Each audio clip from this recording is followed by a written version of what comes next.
My name is Scott Grainger. I'm a licensed fire protection engineer. I'm licensed in 13 states. I've been in private practice for 25 years. I've been a practicing engineer for 39 years. 50% of my practice is in forensic engineering.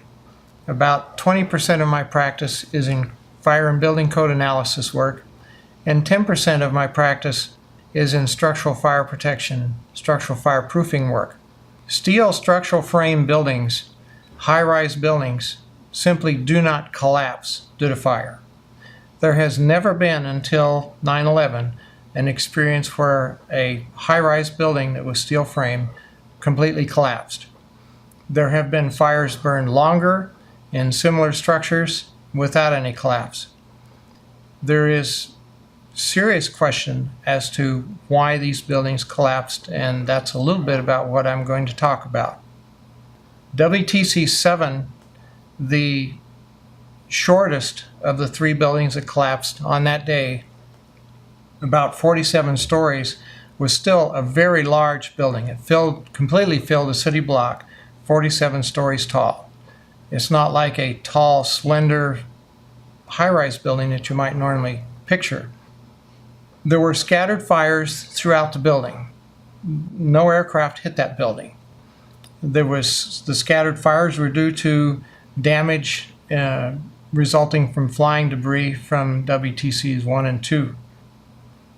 These small fires, scattered as they were, none of which would have been, in my experience as a fire protection engineer, hot enough to sufficiently soften the steel or damage the steel to result in a total collapse of the building.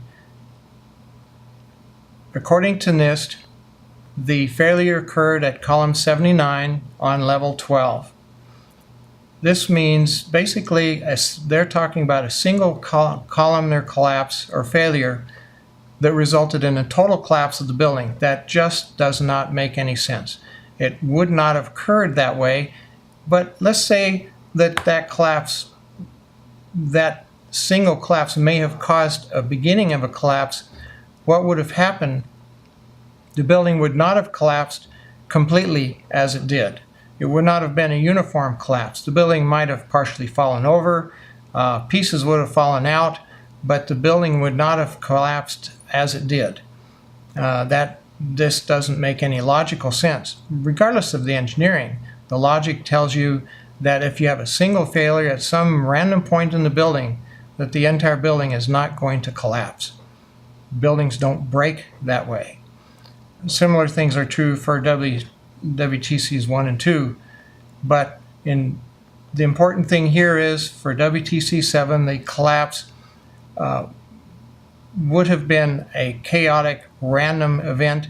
The building would have partially collapsed, possibly, but it didn't.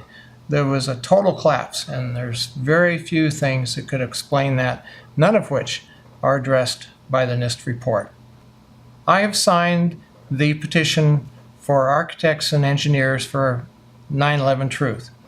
I felt it was a very important thing to do. I strongly support an independent investigation into what actually occurred. There are many problems, and in fact, as a forensic engineer, I can tell you that unfortunately the government has destroyed much of the evidence.